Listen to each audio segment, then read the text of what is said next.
সেই চারটা জিনিস, এগুলার কসম করে আল্লাহ রাব্বুল আলামিন বলতেছেন, ওয়াতুরি সিনিনা ওয়া হাযাল বালাদিল আমিন লাকাদ খালাকনাল ইনসানা ফি আহসানি তাকওয়িম।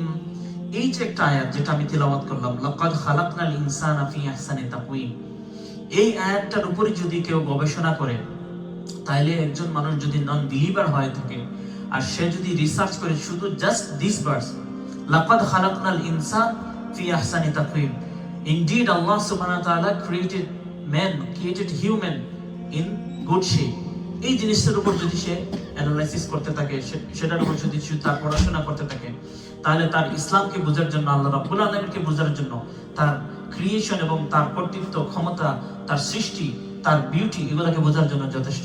আল্লাহ রাব্বুল আলামিন বলতেছেন, এই চারটা জিনিসের কসম করে বলতেছেন যে আমি মানুষদেরকে অত্যন্ত সুন্দরতম অবয়বে সৃষ্টি করেছি। দেখেন, যদি এই যে নাক যেটা দ্বারা আমরা স্মেল করি, আমরা যেটা দ্বারা গন্ধটা নেই, সেটা যদি কি হইতো, মুখের নিচে হইতো বা অন্য কোনো জায়গায় হইতো, তাহলে কি হইতো?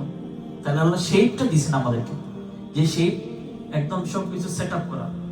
মুখটা যদি দিয়ে দিতেন আমাদেরকে পিছনের দিকে, যেদিকে আমরা খাবার খাই, এদিকে দিয়ে দিতেন যদি, তাহলে কি করতে হইতো? খাবারটা নিয়ে এইদিকে নিয়ে খাইতে হইতো।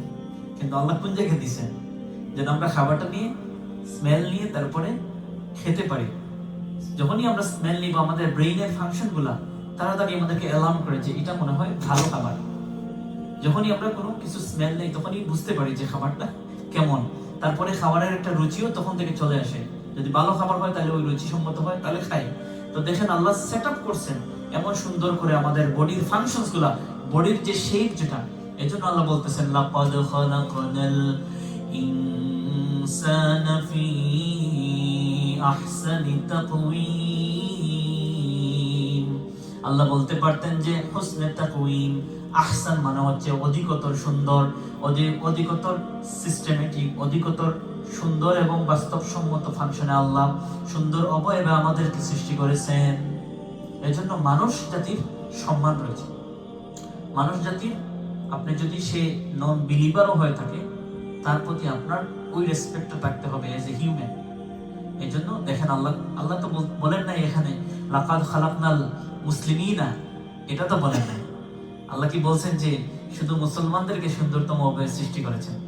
আল্লাহ তো তিনি যিনি যারা নন বিলিভার, যারা এবং কি যারা এথিস্ট, যারা ইসলামকে মানে না, যারা আল্লাহকেও মানে না, অন্য কোনো রিলিজিয়নেও বিশ্বাসী না, কোনো কিছুতে বিশ্বাসী না, সেই মানুষদেরকেও আল্লাহ খাবার খাওয়ান, তাদেরকে চলাফেরা করার সুযোগ দেন, অবকাশ দেন, এবং কি আল্লাহ রাব্বুল আলামিন তাদেরকে এই অবকাশটুকু দেন যে লাস্ট মোমেন্ট পর্যন্ত যদি সে ইসলামের দিকে আসে বা আল্লাহর দিকে আসে, তাহলে আল্লাহ সেই সুযোগটা দিতে চান।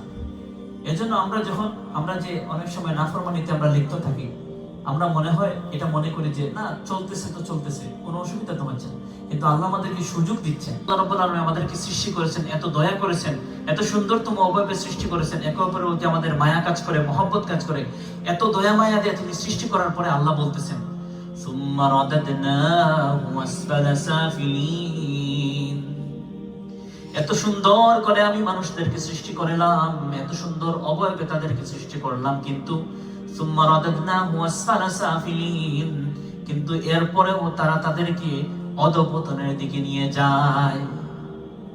অর্থাৎ আমি মানুষকে এত সুন্দর করে সৃষ্টি করলাম, যেটা আল্লাহ বর্ণনা করতেছেন এত জিনিসগুলোর কসম করে। তিনি বলতেছেন যে আমি এত জিনিসগুলো কসম করলাম, তিন, জায়তুন, তুরে সায়না ও হাজাল বালাদিল আমিন, পবিত্র নগরীর কসম করে, এত জিনিসের কসম করে, জিনিসটাকে পাকাপোক্ত করে আল্লাহ ঘোষণা দিচ্ছেন লাকাদ খালাকনাল ইনসানা ফি আহসানি তাকওয়িম, আমি মানুষকে সুন্দরতম অবয়বে সৃষ্টি করেছি। এই কথা বলার পরেই আল্লাহ বলতেছেন, পরোক্ষণই আমাদেরকে অ্যালার্ম দিচ্ছেন, আমাদেরকে তিনি রিমাইন্ডার দিচ্ছেন। আল্লাহ বলতেছেন সুম্মা রাদাদনাহু আসফালা সাফিলিন, কিন্তু এত সুন্দর মানুষ সৃষ্টি করলাম, এত নেয়ামত দ্বারা তাদেরকে আমি বৈশিষ্ট্যমণ্ডিত করলাম, তাদেরকে ব্লেসড করলাম, তাদেরকে সুখী করলাম, হাসি খুশিতে রাখলাম, কিন্তু এই মানুষগুলা কি করে? নিজেদেরকে সুম্মা রাদাদনাহু আসফালা সাফিলিন, তাদেরকে খারাপের দিকে নিয়ে যায়, তাদেরকে অধঃপতনের দিকে নিয়ে যায়। এত সুন্দরভাবে আমি তাদেরকে সৃষ্টি করার পরেও তারা অধঃপতনের দিকে নিয়ে যায়। কিন্তু আল্লাহ তখন বলতেছেন, তবে আমার কিছু মানুষজন আছে, কিছু বান্দা আমার আছে, যারা অধঃপতনের দিকে নিয়ে যায় না তাদেরকে। এই ক্যাটাগরিকে তিনি আলাদা করতেছেন। ইল্লাল্লাযীনা আমানু ওয়া আমিলুস সালিহাত, ইল্লাল্লাযীনা আমানু ওয়া আমিলুস সালিহাতি ফালাহুম আজরুন গায়রু মামনুন। এই সূরার মধ্যে আল্লাহ দুই শ্রেণীর মানুষদেরকে আলাদা করতেছেন, যারা ঈমানদার এবং আমলে সালেহ করে। আর সূরা ওয়াল আসরের মধ্যে আল্লাহ চার শ্রেণীর মানুষদেরকে আলাদা করেছেন যে তারা ক্ষতিগ্রস্ত নয়। কানেকশনটা বোঝার চেষ্টা করি। সূরা ওয়াল আসরের মধ্যে আল্লাহ বলতেছেন যে আমি সময়ের শপথ করে বলতেছি মানুষজন বড় ক্ষতিগ্রস্ত, তবে চার শ্রেণীর মানুষজন ক্ষতিগ্রস্তের মধ্যে নয়, যারা ঈমানদার, যারা আমলে সালেহ করে, যারা সত্যের প্রতি আহ্বান করে এবং যারা ধৈর্যের উপর যে মানুষদেরকে, এই চার শ্রেণীর মানুষজন ক্ষতিগ্রস্ত নয়। আর সূরা তিনের মধ্যে আল্লাহ কত চমৎকার ভাবে ডেসক্রাইব করতেছেন যে দেখো আমি তিন, জায়তুন এবং তুরে সাইনা এবং পবিত্র নগরী, এই চারটা জিনিসের কসম করে বলতেছি যে তোমাদেরকে আমি অনেক সুন্দর করে সৃষ্টি করেছি, কিন্তু আফসোসের বিষয় হচ্ছে তোমরা তোমাদেরকে অধঃপতনের দিকে নিয়ে যাও।